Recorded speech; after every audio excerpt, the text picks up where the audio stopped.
오늘은 텅빔에서 채움으로라는 제목으로 하나님 말씀 우리 함께 나누고자 합니다. 사랑하는 성도님들, 오늘 이제 드디어 룻기가 끝납니다. 올해 1월 둘째 주일에 밥 없는 밥집이라는 제목으로 룻기를 시작을 했는데, 물론 중간에 잠시 다른 말씀을 나누기도 했지만 오늘 이제 13번째 이 룻기 말씀을 통해서 이제 룻기 말씀을 이제 마무리하고자 합니다. 오늘 우리가 살펴보려는 본문의 내용은요, 마지막처럼 또 룻기의 이 결론이 바로 이 마지막 부분, 오늘 읽은 우리 부분에 담겨 있는데, 룻과 나오미의 인생뿐 아니라 밥 없는 밥집이라고 할 수 있는 이 베들레헴 땅이 이제 그 텅빔에서 채움으로 변화되는 이 과정을, 이 결론을 보여주는 말씀입니다. 오늘 설교를 전하면서, 설교를 준비하면서 그런 기도를 했어요. 하나님, 정말 우리 성도들의 삶에 이 텅빔에 하나님께서 오늘 말씀을 통해서 채워주심의 역사가 있기를 간절히 소망합니다 라고 기도하면서 올라왔는데, 정말 이 은혜들이 있게 되기를 간절히 축원합니다. 자, 지난 주일에 우리가 이 또 다른 기업물을자가 자신이 손해보는 것이 싫어서 결국에는 이 룻과 나오미의 이 기업 물음을 포기하는 그 내용을 우리가 지난 주일에 살펴봤습니다. 이 또 다른 기업 물을 자는 자신이 처음에는 이 기업 물음을 통해서 자기의 이름을 드러내고 또 자기의 어떤 이익을 생각해서 기업을 무르겠다라고 말을 했었죠. 하지만 이 모든 일들이 나중에 다 뚜껑을 열어보니까 자기에게 손해인 거예요. 그 사실을 알고 나서 이 모든 것들을 다 회피하는, 그래서 책임을 지지 않겠다 하는 그 모습을 보였는데, 사실 세상의 관점으로 보면 그것이 지혜로운 일일 수 있겠죠. 굳이 이건 내가 자원하면서 할 수 있는 일이었거든요.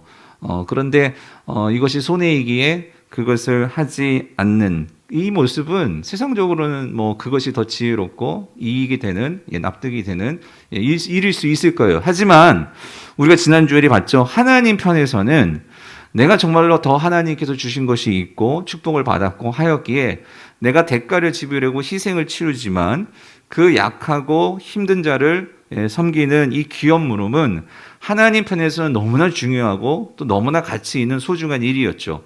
하지만 이 사람이 단번에 그것을 거절할 때에 중요한 것은 그의 이름이 하나님의 기억에서 지워졌다는 것입니다. 그러므로 그의 인생이 단번에, 우리가 지난 주일에 봤죠? 자기는 평생에 그런 자기 이름을 드러내기를 원했던 자였는데 그의 이름이 뭐로 전락해버렸죠? 아무개. 아무개로 전락해버리는 그런 슬픈 이 현실로 끝나는 모습을 우리가 지난 주일에 보았습니다. 자, 이와 반면에 보아스는 어떻게 되었죠? 사실 보아스는 정말 기업 물을 책임이 없었습니다. 그런데도 불구하고 그는 자원하여서 자신이 희생하고 손해를 감수하면서, 더군다나 성문에 그 장로님들 10분을 모셔다 놓고 또 베들레헴 사람들이 모여있는 그 자리에서 내가 이 모든 것을 다 감당하겠다. 나는 내 이름을 내세우고 그럴 마음도 없고 나는 어떻게 해서든 이 엘리멜렉의, 이 나오미의 완전히 죽어져 버린, 사라져 버릴 이 가문을 세우기를 나는 원한다. 그래서 내가 이 기업을 물어주고 이 모든 것들을 이제 이 룻과의 결혼을 통해서 태어나는 이 아들을 통해서 이 모든 것들이 유업이 이어질 수 있도록 내가 이 모든 것을 책임을 지겠다. 이렇게 선언하는 그 모습을 우리가 지난 주일에 보았습니다. 그래서 오늘 그 내용을 이어서 살펴보려고 하는데요. 오늘 본문 9절과 10절을 우리가 같이 다시 한번 읽어볼게요. 자, 9절과 10절입니다. 시작.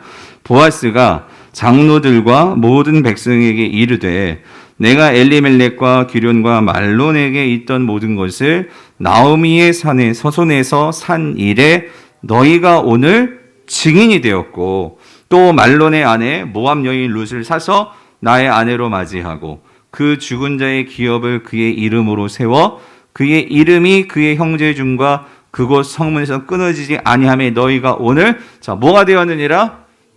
증인이 되었느니라요. 자, 성도님들, 우리가 읽어봤지만 우리가 9절과 10절에서 반복되는 표현이 있어요. 그게 뭐죠? 너희가 오늘 뭐가 된다? 증인이 되었다. 이 증인이 된다는 말. 성도님들, 여기서 이 보아스가요, 오늘 당신들이, 그러니까 이 장로들과 이 베들레헴 사람들에게 오늘 이 일이 당신들이 증인이 되었다라고 두 번씩이나 말하는 것은 이건 강조죠. 강조하고 있는 표현인데 왜 이 부분을 강조하면서 보아스가 이 사람들, 장로들과 이 베들레헴 사람들에게 너희들이 증인이 되라라고 말하는 그 이유는 무엇일까요? 그것은 우리가 지난주에도 살펴봤지만 이 모든 것이 결국 이방 여인인 룻 때문이라는 거예요. 룻은 하나님의 율법으로 보면, 신명기 율법으로 보면 하나님의 총회에 들어올 수 있는 자인가요? 없는 자인가요? 있어요? 없어요? 없죠. 왜? 신명기에서는 모압 사람은 하나님의 총회에 들어올 수 있다? 없다라고 말하고 있단 말이에요. 그렇기 때문에 오늘 이 모압 여인인 이 룻이 이 베들레헴 공동체 안에서 살려면 이 율법이 이 여인에게 있어서 그 모든 것들의 장애가 될 수 있단 말이에요. 자, 그런데 여러분, 보아스는 알고 있죠. 그리고 이것을 분명히 이 장로들과 그리고 이 사람들, 베들레헴 사람들에게 아마 말해줬을 것 같아요. 뭐냐면 이 룻이 어떤 여인입니까? 정말 그가 이 어머니 나오미를 섬기고자 뿐만 아니라 이 어머니 나오미가 섬기는 그 하나님을 자신도 믿고 따르고자 그 모압 땅의 모든 것들을 다 내어버리고 호를 다니신 어머니만 따라서 이 하나님의 백성이 있는 베들레헴에 찾아왔잖아요. 그리고 찾아왔을 뿐만 아니라 이 나오미가 하나님의 백성인 이 나오미를 이 룻이 어떻게 했어요? 헤세드를 가지고 그가 섬기고 뿐만 아니라 어머니에게부터 배운 하나님의 이 율법, 하나님의 말씀을 철저히 따르는 그 삶을 이 룻이 베들레헴에서 살아왔단 말이죠. 그런 이 룻이 베들레헴 땅에서 공동체, 하나님의 이 총회인 이 베들레헴 사람들의 공동체로서 정말 살아가려면 이 베들레헴 사람들의 모두의 공식적인 이 동의와 승낙이 있지 않는다면 이 여인에게는 평생토록 이 모압 여인이라는 그 낙인이 그의 삶을 어떻게 만들까요? 얼마나 힘들게 만들고 그게 장애가 되겠냔 말이죠. 그런 면에서 지금 이 보아스는 장로들과 베들레헴 사람들에게 요구하고 있는 거죠. 이 룻은 정말 이 하나님의 헤세드를 알고 그리고 하나님의 사람들이 되고자 그런 희생과 대가를 치른 바로 너희들도 알고 있는 그런 여인인데 우리가 이 여인을 받아들여야 하지 않겠냐, 받아들여주지 않으시겠습니까? 승낙과 동의를 요구하고 있는 거죠. 자, 근데 여러분 중요한 건 이거예요. 이렇게 요구를 했을 때 자, 이 장로들과 이 베들레헴 사람들이 어떻게 반응을 했을까? 여러분 그게 바로 오늘 11절과 12절인데 자, 보십시오. 11절. 이렇게 반응합니다. 성문에 있는 모든 백성과 장로들이 이르되 우리가 자, 뭐가 되겠다고요? 증인이 되겠다 이 말이에요. 증인이 되겠다. 여러분 이 말은 무슨 말일까요? 그래 그 모압 여인 이방 여인 룻을 우리 공동체 즉 하나님의 총회에 하나님의 백성으로 어떻게 하겠다? 맞아? 드리겠다 그 소리죠. 더 이상 이 여인이 이방 여인인 거에 대해서 우리가 문제 삼지 않겠다 이 말이에요. 이 모압 여인도 이제 우리 하나님의 총회에 들어오는 하나님의 백성이다 이거를 공식적으로 선언해 주는 거죠. 자, 근데 여러분, 이거 한번 생각해 보셔야 할 것 같지 않아요? 뭐냐면, 아니, 우리가 지난주에 봤지만 신명기 율법에는 분명히 모압 사람은 하나님의 총회에 들어올 수 없다라고 말했는데, 하나님의 사람들이 모여서 그렇게 회의해가지고 동의했다고 하나님의 율법을 그렇게 바꿀 수 있는 건가요? 여러분, 어떻게 생각하세요? 하나님의 말씀, 하나님의 율법이라는 것이 우리 상황에 따라서 그냥 이렇게 해석해서 그거를 바꾸면 바꿀 수 있는 것이 하나님의 율법일까요? 그런데 여러분, 우리가 여기서 한 가지요. 중요한 것은 이 장로님들과 이 백성들이 여기서 이 모압 여인, 이방 여인 이 룻을 하나님의 공동체로 받아들이는 것을 흔쾌히 기쁨으로 동의를 했어요. 동의를 했는데 중요한 것은 4장 어느 구석에서도 그렇고 우리가 룻기를 보아오면서 이 모압 여인이 하나님 총회에 들어온 것에 대해서 하나님이 여기서 가타부타 말하지 않고 너희들 어떻게 그럴 수 있어? 라고 따지지 않고 하나님은 이것을 어떻게 해요? 그대로 받아주시더라는 거예요. 예. 그리고 이미 하나님은 오늘 이 4장 읽기 전에 룻을 우리가 보았지만 하나님께서는요, 이 룻의 보이지 않는 그의 모든 환경 속에서 하나님은 이 룻을 긍휼히 여겨주시고, 또 마침과 우연 사이에서 하나님의 섭리로서 이 룻이 하나님의 자녀인 것처럼 이 룻을 보호해 주시고 도와주시고 인도해 주시는 모습을 우리가 보아왔잖아요. 자, 그렇다면 성도님들, 이 하나님의 신명기의 율법과 분명히 이 하나님의 이 총회에 들어오는 이 일이 어떤 면에서는 부닥칠 수 있는 상황인데, 어떤 이유로 이 장로들과 이 베들레헴 사람들도 이것을 승낙하게 되고, 그리고 하나님도 이 일에 대해서 이것을 인정함으로 장차 다윗과 예수 그리스도가 이 땅에 오시는 그런 하나님의 구속사에 놀라운 그 도구로서 하나님께서 이 일을 사용하시냐 말이죠. 그 이유가 뭐냐 말이죠. 여러분, 여기는 아주 중요한 이유가 있습니다. 그것은 단지 이 사람들이 동의했다고 해서 그 하나님의 율법을 뛰어넘게 된 그 이유가 아니고 더 중요한 이유가 있다는 거예요. 그것은 뭐냐면 하나님께서 이 룻이 보여준 그의 삶 속에서 가장 중요한 모든 율법을 뛰어넘을 수 있는, 즉 모든 율법의 완성인 이것을 룻은 그의 삶 속에서 이루었다는 거예요. 그게 뭘까요? 그게 바로 헤세드라는 거예요. 그것이 바로 사랑이라는 거예요. 사랑. 룻은 그의 삶 속에서 전적으로 하나님의 은혜를 힘입고, 그리고 그 사랑에 감격해서 그도 룻의 입장에서 그가 할 수 있는 최선으로 어머니를 사랑하였고, 그리고 어머니의 나라를 사랑하는 그 모든 율법의 완성인 사랑을 이 룻은 성취한 사람이라는 거예요. 여러분, 그래서 보세요. 사도 바울이 로마서 13장 10절에서 이런 고백을 합니다. 그는 율법의 학자였고 하나님의 율법의 그 핵심 정신을 아는 자였는데 뭐라고 얘기합니까? 사랑은 이웃에게 악을 행하지 아니하나니, 그러므로 사랑은 율법의 뭐다? 완성이다라고 말을 했어요. 무슨 말이냐면 오늘 하나님께서 이 모압 여인을, 이 이방 여인을 여호와의 총회에 드릴 수 없다는 율법이 말씀하셨지만, 이 율법을 뛰어넘어 이 모든 것을 아우르는 더 큰 율법의 가장 중요한 하나님의 핵심적인 율법이 있는데, 그건 뭐예요? 사랑의 율법이라는 거죠.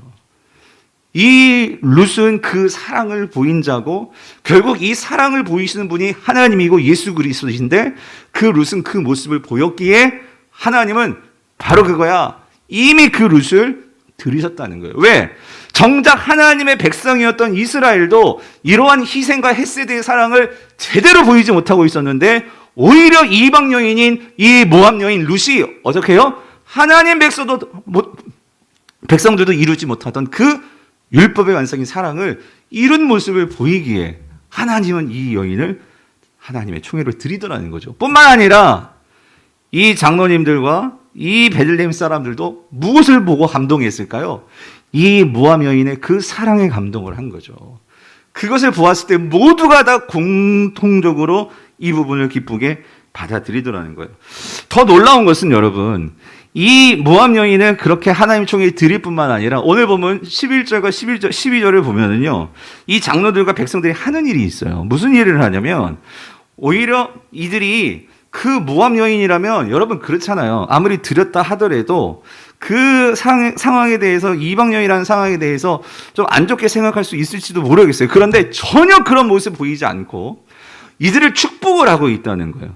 근데 제가 정말 놀란 것은요, 특별히 보아스는 뭐 그가 정말 그렇게 자비롭고 정말 희생적인 그러한 모습을 보여서 축복을 할 수 있다라고 하지만, 이 룻을 정말로 축복을 해주던데, 이 베들레헴 사람들이, 장로님들이. 근데 어떻게 축복을 해주느냐? 가장 위대한 축복을 해주고 있다는 거예요. 그게 무슨 말이냐면, 여러분 11절을 보면은요, 룻에게 이런 축복을 해줘요. 뭐라고 축복을 해주면, 여호와께서, 중간에 보세요, 여호와께서 내 집에 들어가는 이 여인으로, 이게 룻이잖아요. 근데 뭐라고 말을 하냐면, 뭐라고 축복을 해주냐면, 이스라엘의 집을 세운, 여기 보세요, 라헬과 레아 두 사람과 어떻게 해요? 같게 하시고요. 여러분, 라헬과 레아가 누구인지 아십니까? 이 사람들, 이 여자들은요, 이스라엘의 12지파의 시조를 낳은 여인들이에요. 다시 말하면 이스라엘에서 가장 위대한 여인들로 치는 자들이 바로 라헬과 이 레아란 말이에요. 그런데 이 모압 땅에서 온 이방 여인이었던 이 룻을 이 베들레헴 사람들과 장로들이 어떻게 축복하냐면 너가 우리의 시조를 낳았던 그 위대한 여인들처럼 그렇게 되기를 원해 라고 이 사람들이 룻을 축복해주고 있다는 거예요. 자신의 공동체로 끌어들였을 뿐만 아니라 그 자신들이 가지고 있는 가장 최고의 축복으로 이 여인을 축복해주고 이 여인을 격려해주고 있더라는 거예요. 뿐만 아니라 여러분 12절에서도 보면은요, 12절에서 보면은 이런 축복을 해주죠. 여호와께서, 즉 이 젊은 여자로 말미암아, 자 이렇게 봐, 내가 너에게 상속자를 주사 다말이 유다에게 낳아준 베레스의 집과 같게 하시기를 원하노라라고 축복을 해줍니다. 자, 이게 무슨 말이냐면요, 여기 다말이 유다에게 낳아준 베레스의 집과 같게 되기를 원한다. 여러분 이 말은 이거를 설명해 주려면 이 창세기 38장을 알아야 이 이야기가 좀 길어요. 그래서 이거를 제가 이걸 섰다가 설교해서 뺐는데 이건 나중에 여러분들이 38장을 꼭 한번 읽어보셨으면 좋겠고, 근데 간단히 말하면 이거예요. 유다와 다말의 이 관계에서 이 계대 결혼이 이루어집니다. 근데 계대 결혼이 이루어지는데 이 계대 결혼을 통해서 태어난 아들이 베레스였어요. 베레스. 그런데 이 베레스를 통해서 결국 유다 가문이 결국 이스라엘에서 가장 숫자도 많고 가장 큰 가문이 번성을 해요. 번성을 하는데 이미 아시는 분은 아시겠지만, 그런데 여러분 유다와 다말이 어떤 관계인지 아십니까? 유다와 다말이 이게 시아버지하고 며느리 관계예요. 그러니까 시아버지와 며느리 관계에서 이 계대 결혼이 이루어진 거예요. 그러니까 왜 이런 일이 벌어졌냐? 사실 이거는 내용을 하면 참 부끄럽고 수치스러운 일이거든요. 왜냐하면 유다가 자신의 아들을 계대 결혼시키지 않았어요. 왜냐하면 이 다말이 자녀가 없이 그런 상황이었거든요. 그래가지고 결국 이런 일들을 통해서 이 결국에는 참 말하기도 수치스럽고 창피한 이 시아버지하고 며느리가 결국은 결혼을 하게 되는 이런 일이 벌어졌는데, 근데 주목하고 싶은 건 이거예요. 그렇게 인간적으로 볼 때 참 이 유다의 욕심과 유다의 어떤 그런 믿음 없음으로 결국 그런 일들을 통해서 계대 결혼이 이루어졌는데, 하나님은 인간의 그런 수치스럽고 부끄러운 일이지만 하나님은 그거를 통해서 놀라운 것은 이 베레스라는 이 아들을 통해서 어떤 일이 벌어지냐면, 결국 베레스를 통해서 우리가 룻기의 마지막 족보를 보겠지만 보아스가 나오고, 그리고 이 베레스의 그 후손으로 누가 나오죠? 다윗이 나오고, 훗날 우리를 구원하시는 예수 그리스도의 육적인 혈통이 베레스를 통해서 이어지더라는 거예요. 무슨 말이냐면 하나님께서는 그렇게 부족하고 연약했던 다말을 구원하셨을 뿐만 아니라 하나님은 이 수치스럽고 창피한 이 사건, 이 계대 결혼 사건을 통해서 어떤 일을 이루시냐면요, 유다를 완전히 변화시키십니다. 그래서 우리가 창세기를 보면 이 39장부터 이제 이 요셉 이야기가 나와요. 요셉이 이제 애굽에 팔리고 이런 과정에서 그 이스라엘의 아들 중에서 가장 희생적이고 가장 형제들을 아우르는, 자신의 이익보다도 이 동생들과 형제들의 그 이익을 먼저 생각하는 그런 모습을 갖는 사람으로 바뀌는데, 어떻게 이렇게 바뀔 수 있었을까? 유다에게도 창피한 과거에 그런 죄가 있었던 거예요. 근데 하나님께서는 그거를 돌이키셔서 그거를 사용하셔서 이 놀라운 구원을 이루시고 이 베레스의 가문을 축복하셨다면, 자 이거예요. 그런데 지금 장로들과 이 베들레헴 사람들이 이것을 가지고 보아스와 룻, 특별히 룻을 축복하는 것은, 룻과 보아스도 지금 무슨 결혼 관계죠? 계대 결혼 관계거든요. 그런데 이 둘은 어떤 계대 결혼입니까? 이 둘의 결혼은 모두가 자신의 어떤 손해와 희생을 감수하면서 보아스의 헤세드와 이 룻의 헤세드가 만나서 전적으로 하나님 말씀의 순종함을 통해서 이루어지는, 그리고 완전히 없어질 수 있었던 베들레헴 공동체의 한 가문을 들어 세우는 이 사랑과 희생의 이 일을 하는 거예요, 지금.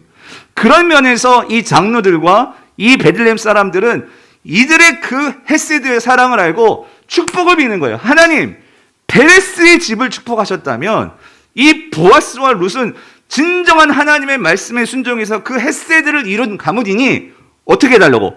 더 축복해 주세요. 더 잘되게 해주세요. 이거를 지금 축복해주고 있다라는 말이에요.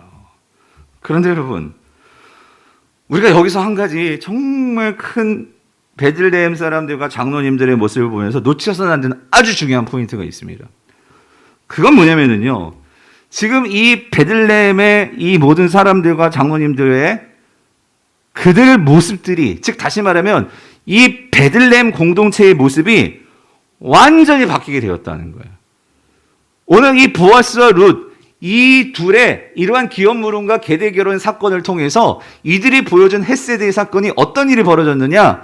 이 베들레헴 공동체를 완전히 회복시키는, 요즘 말로 말하면 이 베들레헴 교회를 완전히 새롭게 교회다운 모습으로 변화시키는 일이 일어났다는 거예요. 성도님들, 아까도 말씀드렸지만 우리가 처음 룻기를 시작을 하면서 이 베들레헴이라는 이 공동체는요, 사실 오늘 신약에는 교회라고 할 수 있어요. 교회. 큰 이스라엘 땅에, 그러니까 큰 대한민국 안에 쌍문동에, 이 쌍문 3동에 이 강보구리가 있는 것처럼 지금 이 베들레헴, 특별히 이곳은 에브랏이라는 도시거든요. 이 에브랏의 이 사람들 공동체는 어쩌면 오늘날 이런 교회라고 할 수 있는 곳이에요.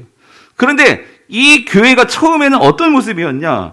여러분, 이 베들레헴의 이 공동체는요, 사실은 맨 처음에 이들이 정말로 하나 되지 못하고 이들에게 정말로 서로 사랑이 없고 서로 축복이 없는 그런 곳이었습니다. 이걸 단적으로 보여주는 표현이 뭐냐면, 여러분 사사기 처음 시작할 때 여러분 사사기 1장 1절을 보면 이렇게 말씀이 시작이 돼요. 뭐라고 시작이 되었었냐면, 사사들이 치리하던 땅에 그 땅에 흉년이 드니라.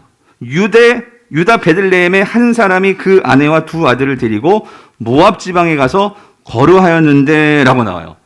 여러분, 제가 아마 그 시간이 좀 되시면 이번 주 아마 여러분 1월 10일 이 첫 번째 이 룻기 말씀을, 이 룻기 설교 한번 들어보셨으면 좋겠어요.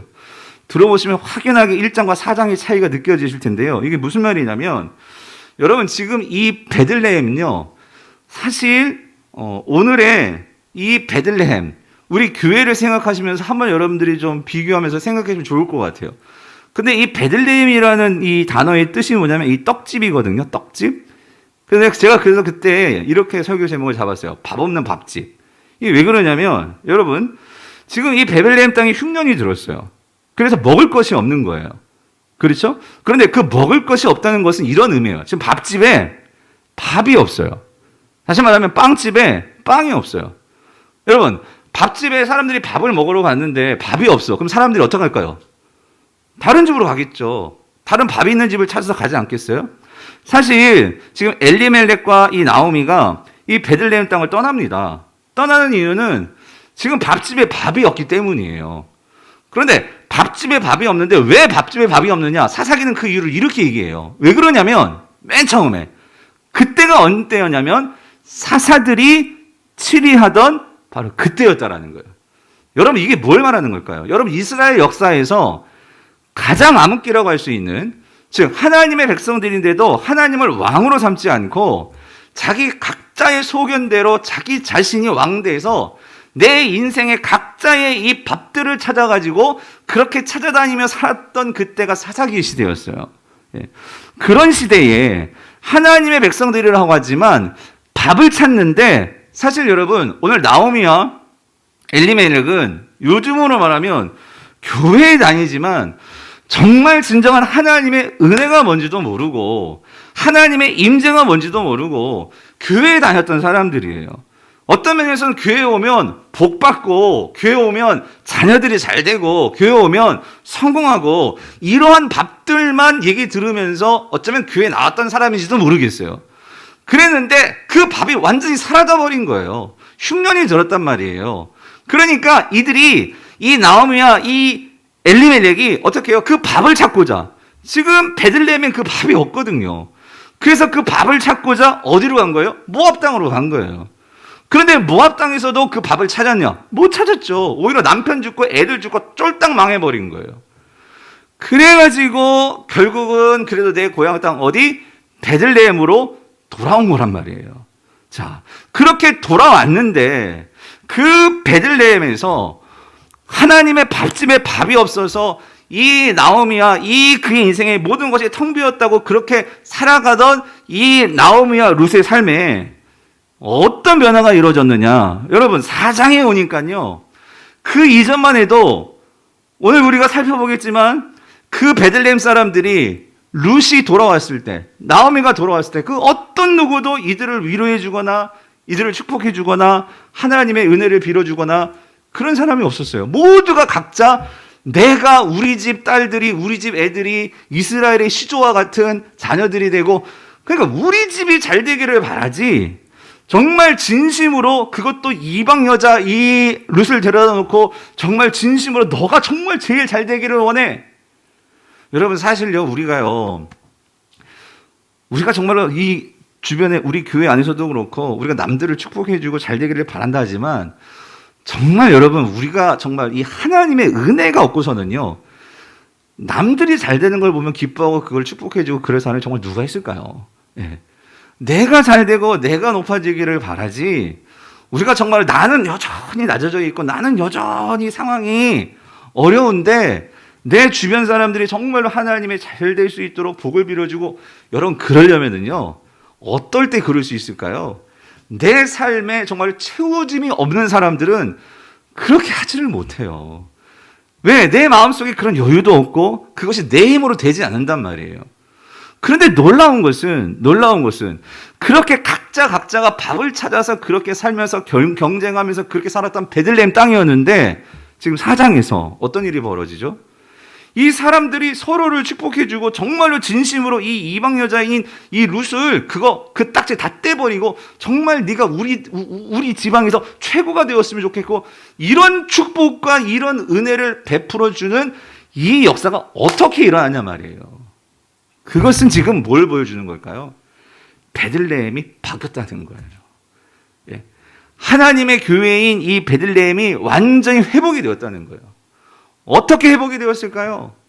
이 룻, 전혀 생각하지 못했던 이 룻이, 이방 여인이 베들레헴 땅에 와가지고 하나님의 헷세드를 보여주었을 뿐만 아니라, 그리고 이 유력한 자 이 보아스를 통해서 이 베들레헴 사람들에게 그 기업물을 자, 돈 많았던 기업물을 자가 보여주지도 못했던 이 보아스가 정말 자신의 희생을 각오하면서 그 모든 것들을 다 드리면서 한 가족을 세워지는, 그래서 그것을 통해서 기쁨이 많은 이 놀라운 하나님의 은혜와 하나님의 임재를 이 베들레헴 사람들이 경험하게 되니까 오늘 이 베들레헴에 놀라운 회복과 치유의 역사들이 일어나게 되더라는 거예요. 사랑하는 성도님들, 오늘 우리 인생에서 정말 우리를 채워줄 진짜 밥이 뭔지 아십니까?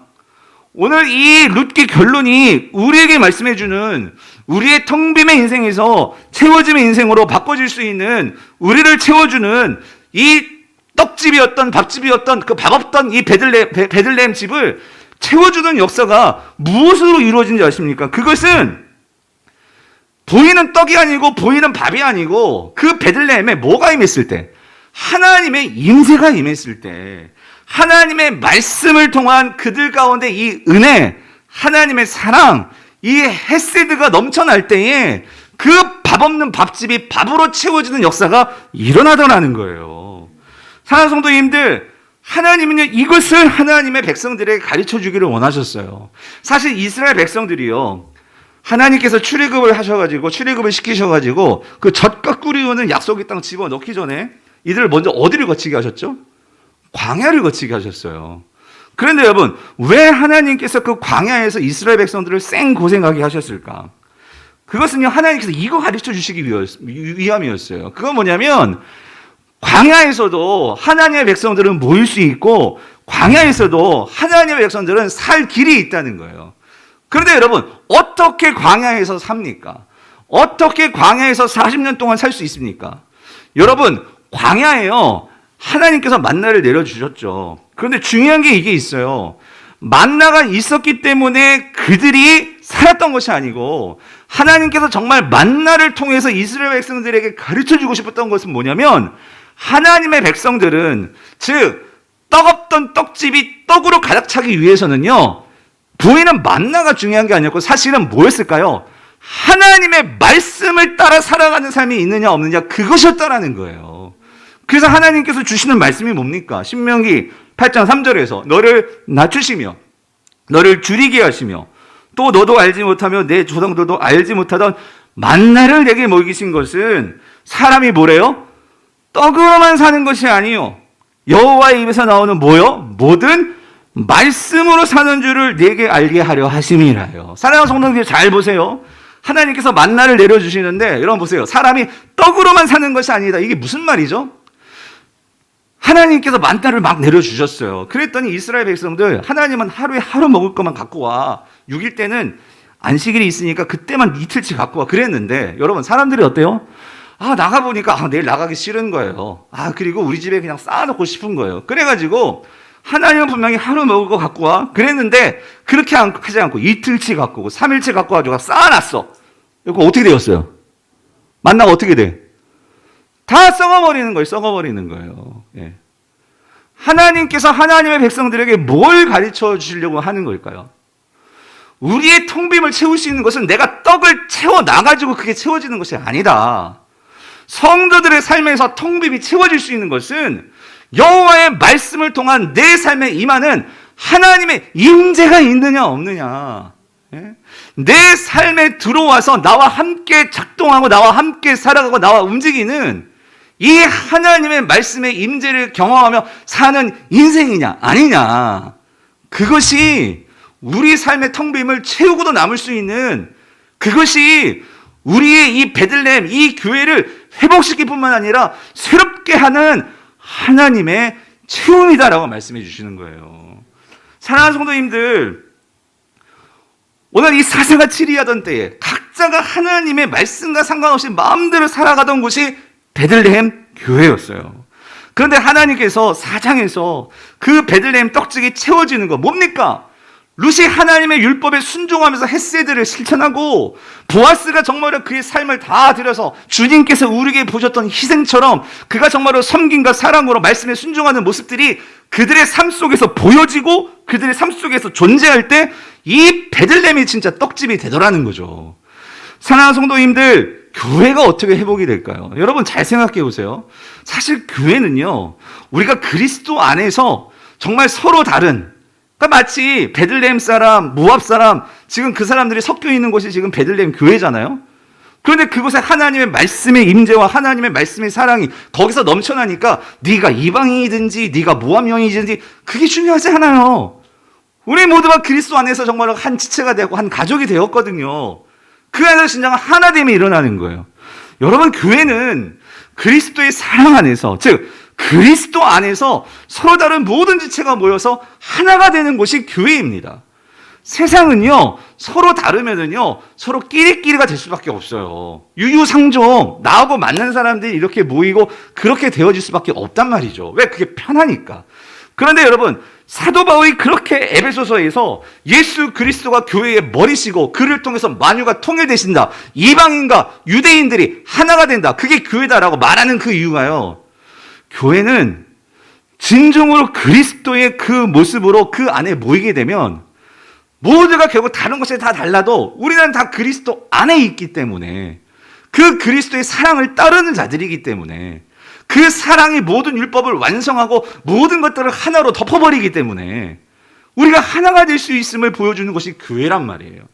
그런데 문제는 뭔지 아십니까? 왜 교회가 회복되지 않느냐? 여러분, 교회에서 말씀이 선포되죠. 근데 어떤 말씀이 선포됩니까? 오늘날 가장 중요한 문제, 가장 심각한 문제는 교회에서 말씀이 선포되는데 중요한 예수 그리스도 안에서 그 예수 그리스도를 따르는 말씀들이 사라지고 있어요. 무슨 말이죠? 주님께서는 말씀하셨어요. 너희가 나를 따르려면, 정말 내 안에 거하는 나의 포도나무가 되려면 너가 나를 딱 달라붙어 있어야 되는데, 딱 달라붙어 있다는 것은 무슨 말이죠? 너희들이 나처럼 정말 십자가를 지고 자기를 부인하고 나를 따르는 자들이 되어야 해 라고 말하는데, 오늘날 교회에서 다 빠져나가는 게 뭐죠? 여러분, 교회는요, 희생하는 곳이에요. 교회는요, 손해보는 곳이에요.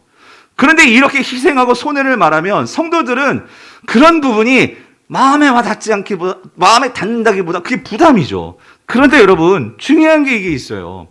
우리가 그것이 왜 부담으로 다가올까요? 여러분, 왜 기업 물을 자가 자기가 책임이 있음에도 불구하고 자기가 희생하고 그 나오미의 그 기업을 부르고 자기의 아들을 양자 삼아주는 왜 일에 대해서 부담을 느낀 것일까요? 내가 손해라고 생각을 한 거예요. 손해라고. 그런데 여러분, 하나님 나라 공동체 베들레헴에 속한 사람들의 우리의 정체성은요, 주님께서 우리를 위해서 희생을 보여주셨고 그 손해를 통해서 그것이 사랑이고 그 사랑이 우리에게 있을 때 분명한 것은 우리 모두가 살아난다는 것을 예수님이 보여주셨고 하나님이 그걸 보여주신 거예요. 하나님이 손해를 감수하면서 이스라엘 백성들을 애굽에서 건져내 주셨고 광야에서 길러주셨고 참아내셨고 하나님은 그렇게 이스라엘 백성들과 함께 하신 분이 우리 하나님이시란 말이에요. 그러므로 오늘 우리 안에서 진정한 예수 그리스도의 생명력이 왜 나타나지 않을까? 여러분, 답은 간단해요. 우리가 진정으로 이러한 십자가를 지고 자기를 부인하고 예수님을 따를 때 우리가 죽어질 때 우리를 다시 살리시는, 우리를 새롭게 하시는, 우리를 회복시키시는 이 하나님의 은혜를 우리가 사모하기보다 우리는 뭐죠? 그런 십자가 없이 우리가 복받고 우리가 성공하고 우리가 정말로 교회에서 그렇게 높은 자리에 올라가고 여러분, 그러면 세상이나 교회나 뭐가 다를 바가 있겠어요? 예. 여러분, 그게 처음 베들레헴이었어요. 사사가 치리하던 때에 여러분 사사들도 힘이 생기니까 맨 처음에는 주님을 위해서 섬기다가 삼손 보셨잖아요. 그 하나님이 준 힘을 가지고 자기의 쾌락과 자기의 영광을 위해서 그렇게 힘을 함부로 쓰는 여러분, 그게 사사시대였단 말이에요. 그런데 결국 삼손도 나중에 정말 희생을 하죠. 그랬을 때 마지막 사사다운 모습을 가지고 죽었던 것처럼 여러분, 하나님께서 이 베들레헴이 정말 회복되는 모습, 오늘 그 모습을 뭐로 보여줘요? 이 엘리멜렉과 이 나오미의 그 삶에 이 룻이 들어오고 보아스가 들어와서 그 사랑이 넘쳐날 때 그 사랑이 거기서 끝나는 게 아니라 어디까지? 장로님들과 베들레헴 사람들과 그리고 그 모든 여인들까지 그들이 정말 나보다도 너를 사랑하고 너를 높여주는 진정한 교회의 모습으로 회복이 되더라는 거예요.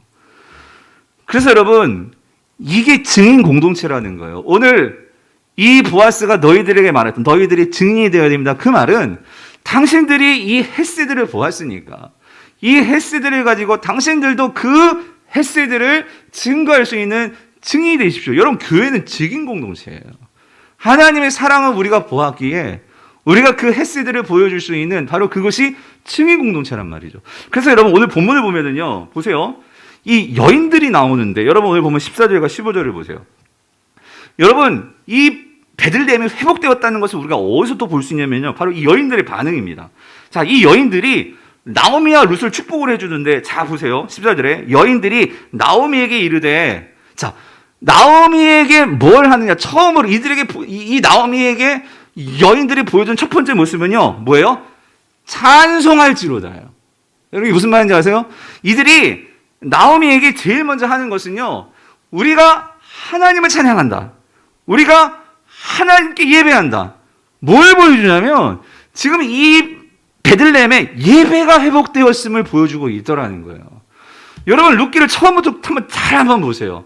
여호와란 이름을 쓰는 사람들은요, 룻기에서 나오미하고 룻과 보아스였어요. 예, 이 베들레헴 사람들, 이 여자들 여호와란 이름 쓰지 않습니다. 근데 4장에 와서 이 여인들이 그리고 장로님들이 베들레헴 사람들이 그들의 입에서 여호와라는 이름이 나와요. 여러분, 기억하라고 하셨죠? 사사기 시대 여호와를 부르지 않던 시대였어요. 각자 자기가 나는 하나님의 백성이라고 생각하지만 하나님의 임재도 모르고 하나님의 은혜도 모르고 그렇게 살아가던 자들이었어요. 그런데 이들이 나오미와 룻과 이 보아스의 그 가정을 통해서 하나님의 헤세드를 보게 되니까 이들의 삶이 바뀌면서 정말 하나님을 찬양하고 하나님께 예배하는 인생들이 되더라는 거예요. 그러면서 이들이 말하잖아요. 여호와께서, 예? 여호와께서 오늘 내게 기업 물을 자가 없게 하지 아니하셨도다. 야, 정말 하나님은 율법대로 정말 기업 물을 자를 주시는 분이시구나. 말씀대로 힘들고 어려운 너희들을, 우리들을 정말로 보살피시고 사랑하시는 분이시구나. 그러면서 그들이 하나님을 찬양을 해요. 그리고 이 룻에 대해서 뭐라고 얘기합니까? 정말 진심으로, 야, 우리의 7 아들보다도, 여기서 7 아들이라는 것은 완전수예요. 그 어떤 아들보다도 정말 하나님 사랑해서 그 이방 땅에서 온 그 네 며느리가 더 귀하구나. 예, 여러분, 신분과 학력과 가진 것과 이거 상관하지 않고 그가 하나님을 사랑하는 그 모습 그대로 그를 높여주고 그를 축복해주는 이 여인들의 모습. 그런데 제가 왜 이렇게 흥분하기까지 이 여인들에 대해서 이렇게 집중했냐면요, 이 여인들이 바뀌었어요. 너무 바뀌었어요. 완전히 바뀌었어요. 여러분, 이 여인들이 1장에서도 나와요. 저는 이렇게 생각해요. 이 여인들이 누구냐면요, 여러분, 이 베들레헴 사람들 중에 한 사람이었을 거예요. 근데 그 처음에 이제 나오미하고 룻이 모든 거 다 잃어버리고 베들레헴 땅에 돌아왔거든요. 돌아왔을 때 이 여인들이 어떤 반응을 보인 줄 아세요? 이에 그 두 사람이 베들레헴까지 갔더라. 1장 19절. 베들레헴에 이를 때에 보세요. 온 성읍이, 그러니까 이 온 성읍 안에 보면 이 여인들도 있었을 거야. 근데 이 성읍에 이 여인들이, 자, 그들로 말미암아, 그들이 누구냐면 나오미하고 룻이거든요.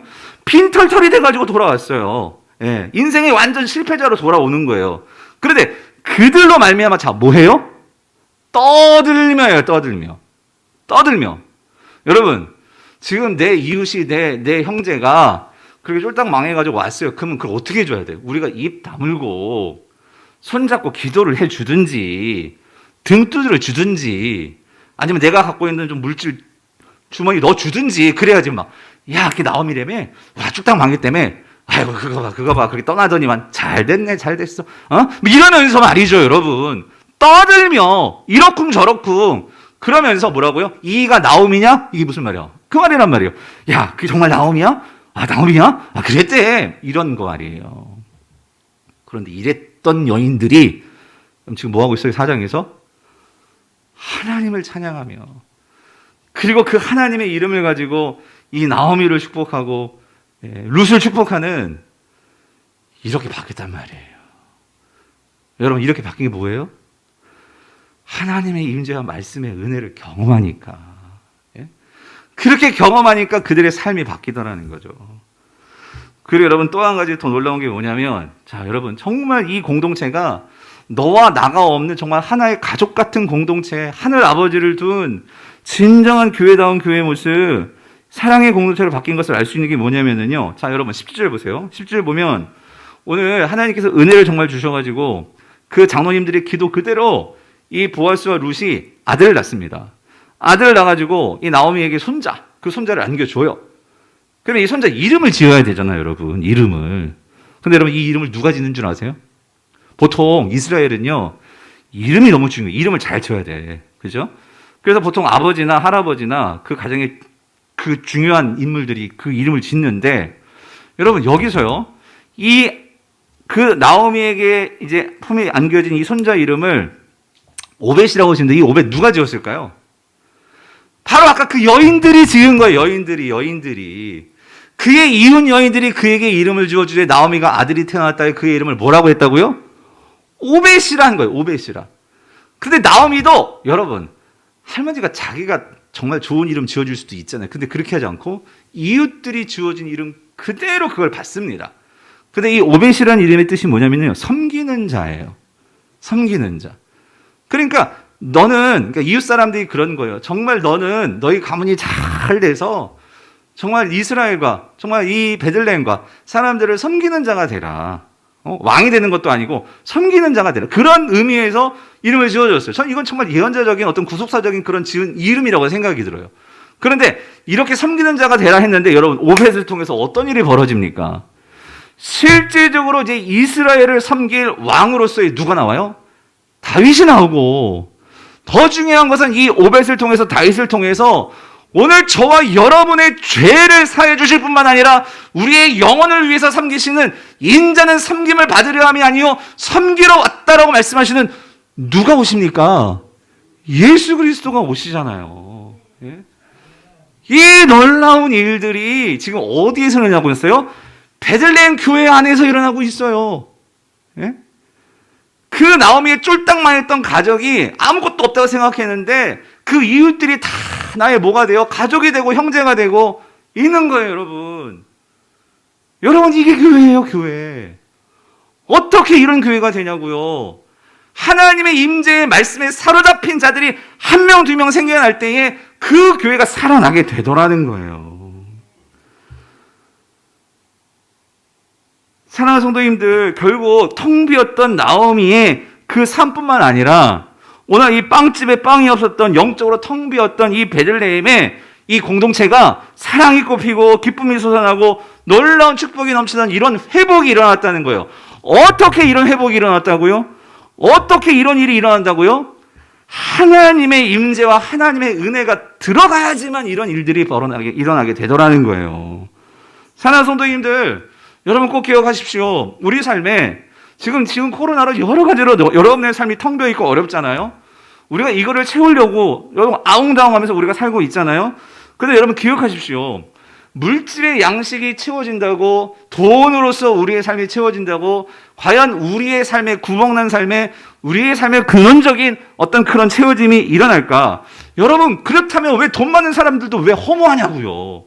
왜 돈 많은 사람들도 왜 인생에 대해서 허무해서 나중에 자살까지 하고, 왜 형제들이 싸우고, 왜 이런 일들이 벌어지냐고요? 여러분, 중요한 게 이거예요. 물론 지금 당장 먹고 살 것이 필요하죠. 그래서 하나님도 만나를 주십니다. 그런데 더 중요한 게 있다는 거예요. 성도들에게 있어서 여러분의 삶에 궁극적인 채움을 원하신다면 우리는 점검해야 돼요. 뭐냐면 오늘 나의 삶에 이 하나님의 임재, 하나님의 사랑, 이것이 내 품 안에 내 삶에 있는가 없는가, 여러분 그거를 꼭 점검해 보셔야 돼요. 이게 무슨 말이냐면 여러분, 오늘 룻기의 결론은 이렇게 끝납니다. 룻기는요 마치 우리에게 하나의 그림을 기억하라라고 하는 것 같아요. 그래서 그림을 우리에게 강하게 인상에 심어주면서 끝났는데 여러분 이렇습니다. 결국 나오미는요 1장을 시작하면서 그의 품에 아무것도 없었어요. 남편도 없고 애들도 없고 돈도 없고 품에 아무것도 가진 게 없었어요. 근데 4장에서 어떤 일이 벌어지냐면 16절 보세요. 나오미가 아기를 받아 어떡하죠? 품에 품고 그게 뭐가 되었어? 양육자가 되니요. 여러분 그림을 생각나시죠? 예, 여러분 아무것도 그의 품에 없었던 나오미가 1장의 모습이었는데 지금 나오미의 품에 뭐가 생겼어? 아기가 생겼어. 아들이 생겼어. 손자지만 여러분 이 아기가 뭘 상징하는 걸까요? 생명입니다. 생명이 그에게 주어진 거예요. 그런데 여러분 이 아들이 어떻게 주어진 겁니까? 누구를 통해서? 나오미가 난 아기예요? 아니죠. 누가 나왔어? 보아스의 헤세드와 룻의 헤세드를 통해서 그들의 섬김과 희생을 통해서 그래서 나아져서 주어진 아들이 누구예요? 이 아기란 말이에요, 여러분. 그 아기가 내 품에 있을 때 나오미는요 그의 인생이 바뀌었어요. 내가 나이 먹어서 이제 죽을 날을 바라보는 그런 인생이 아니라 내가 이 아기가 생겼기에 이 아기를 어떻게 해야 돼? 양육해야 돼. 여러분 내 죽는 날까지 이 생명을 내가 잘 양육해서 정말로 이 아기가 정말로 하나님의 나라의 그런 섬기는 자가 될 수 있도록 여러분 나오미 인생이 바뀌었어요. 그냥 먹고 살기 위한 인생이 아니라 이 하나님이 주신 생명을 내가 정말로 전파하고 내가 정말로 그를 길러내는, 그래서 이 땅에 하나님의 나라를 세우는 그런 할머니가 되어버렸단 말이에요. 사랑하는 성도님들, 그거 아세요? 오늘 저와 여러분의 품 안에 하나님께서 주신 아기가 있어요. 하나님께서 주신 아들이 있다고, 하나님이 주신 생명이 있다고, 그 하나님의 희생과 그 하나님의 사랑으로 우리에게 주신 그 아기, 아들, 그분이 누구예요? 예수 그리스도시란 말이에요. 오늘 그 예수 그리스도는 우리의 생명이요, 우리의 그 텅빔을 채워주시는 그 유일한 이유가 됩니다. 그런데 문제가 뭔지 아십니까? 오늘 우리가요, 그 아기를 내팽개친 분들이 너무 많다는 거예요. 그 아기를 내팽개치고 우리는 다른 아기를 찾고 있어, 세상에서. 그 다른 아기가 내 아기인 것처럼 그렇게 찾는데 여러분 그 세상에 아기 생명이 없단 말이에요. 오늘 예수 그리스도께서 여러분의 삶의 생명으로 찾아와 주셔서 내가 온 것은 너희에게 생명을 주고 더 풍성하게 주기 원합니다. 주님은 우리에게 생명을 주심으로 여러분이 그 예수 그리스도의 생명력을 가지고 이제 여러분들이 그 예수 그리스도의 생명력을 가지고 여러분의 삶 속에서 여러분이 만나는 그 한 사람 한 사람을 양육자로 삼아서 여러분들이 그렇게 힘들게 생각하는 그 시어머니를 내가 품고 여러분을 정말 그렇게 힘들게 하는 시누이를 품고 여러분의 삶을 그렇게 발목 잡고 어렵게 하는 여러분의 자녀들을 품고 여러분을 그렇게 힘들게 하는 여러분의 직장 상사, 여러분의 그 이웃들 내가 품고 그들에게 예수 그리스도의 생명력으로 그들을 복음을 전하고 내 삶을 통해서 헤세드가 무엇인지 그들에게 보여준다면 여러분, 그들이 여러분의 양육자입니다. 여러분을 통해서 그들이 길러질 거예요. 여러분들을 통해서 그들이 변화될 거란 말이죠. 오늘 그 사명을 받은 자들이 저와 여러분들이라는 거예요. 우리가 정말로 이 땅을 살아가면서 하나님께서 주신 이 양육자의 사명, 여러분 예외 없이 우리 모두는 이 양육자의 사명을 받았어요. 왜? 지금 우리 품 안에 누가 있기 때문에? 생명이신 예수 그리스도가 있기 때문에. 여러분 그거 아세요? 하나님께서 분명히 말씀하셨죠. 사람이 떡으로만 사는 것이 아니라 말씀으로 산다. 여러분 그 말씀의 실체가 무엇입니까? 요한복음 말씀하시죠. 말씀이 육시된 우리 가운데 거하시니 그 안에 은혜와 진리가 충만하더라. 여러분 그 말씀의 실체가 누구십니까? 예수 그리스도 아니세요? 예? 오늘 우리가 정말로 그 예수 그리스도를 믿고 정말로 그 예수 그리스도를 붙들고 살 때에 여러분 여전히 나의 삶에는 물질적인 텅 빔이 있을 수 있어요. 그러나 여러분 그거 꼭 기억하세요. 사람이 떡으로만 사는 게 아니란 말이에요. 말씀으로 산다는 것은 여러분의 생각과 여러분의 마음과 이 모든 것들이 예수께 사로잡힐 때 그 예수 그리스도의 생명력이 내 안에 정말로 꿈틀꿈틀거리면서 오늘 그 생명력을 가지고 살아갈 때, 그래서 여러분 이거를 경험했던 자가 사도 바울이잖아요. 로마서 8장 32절, 37절에 이렇게 얘기하죠. 자기 아들을 아끼지 않고 우리 모든 사람을 위하여 내주시니가, 우리 품에 그 아들까지 내주시니가, 아버지께서 하나님께서 어찌 그 아들과 함께 모든 것을 우리에게 주시지 아니하겠느냐. 여러분 이런 생명력이라는 거, 이게 생명력, 그 생명을 내가 품고 있기에 이런 자신감. 37절, 그러나 이 모든 일에 우리를 사랑하시는 이로 말미암아 우리가 어떻게 해요? 넉넉히 이기느니라. 어떤 상황, 어떤 문제더라도 우리가 넉넉히 이기느니라. 그래서 여러분 이걸 좀 더 구체적으로 삶에 적용한 말씀이 빌립보서 4장 11절에서 13절. 이거 같이 읽어봅시다. 표준세 번역이에요. 시작. 내가 궁핍해서 이렇게 말하는 것이 아닙니다. 나는 어떤 처지에서도 스스로 만족하는 법을 배웠습니다. 나는 비천하게 살 줄도 알고 풍족하게 살 줄도 압니다. 배부르거나 굶주리거나 풍족하거나 궁핍하거나 그 어떤 경우에도 뭐예요? 적응할 수 있는 비결을 배웠습니다. 왜요? 나에게 능력 주시는 분 안에서 나는 모든 것을 할 수 있습니다. 여러분 여기서 능력이 뭔지 아십니까? 우리는 막 슈퍼맨 같은 막 초능력을 생각하는데 여러분 그게 아니고요. 하나님의 능력은 사랑입니다. 사랑. 세상은 나보고 가치 없다 말하고 네가 뭘 할 수 있어? 너 이방령이잖아. 세상은 그렇게 말할지 모르지만 교회는 그래서는 안 돼요. 하나님은 그렇게 여기지 않으세요. 하나님은 여러분이 어떤 모습이고 뭐가 부족하고 뭐가 연약할지라도 하나님은 나는 너를 그대로 사랑해. 왜? 너는 나의 하나님의 형상, 내 형상을 가지고 있으니까 너 포기하지 마. 내가 너를 포기하지 않는데 왜 네가 너를 포기하고 있어? 하나님이 끊임없이 우리에게 사랑을 주십니다. 여러분 그 사랑이 우리 안에 충만하게 될 때 사랑을 받은 자는요, 생명을 품고 있는 자는요, 우리에게 무엇을 일으킵니까? 삶의 의미를 만든단 말이에요. 의미. 내가 왜 살아있는지에 대한 분명한 가치와 의미가 있는 사람은 절대 자살하지 않아요. 내가 이 집구석에서 아무런 의미 없고 내가 이렇게 해서 무슨 소용이 있어? 이러니까 그 사단이 우리에게 죽음의 권세를 가지고 우리를 삶을 포기하게 만들고 사람들을 반대로는 너를 죽이게 만들고 이런 일이 벌어진단 말이죠. 사랑하는 성도님들, 말씀의 결론이요. 룻기가 결론적으로 그래서 우리에게 말씀해 주시는 건 이거예요. 여러분, 하나님 나라는 다윗과 같이 막 그런 왕들을 통해서, 하나님의 나라는 하늘에서 막 불을 내뜨리는 막 그냥 이 엘리야와 같은 선지자를 통해서 그들을 통해서만 이루어지는 것이 아니고요. 삶에서 정말 실질적인 삶에서 룻기가 보여주는 게 이거예요. 먹고 사는 문제 때문에 힘든 자들. 예?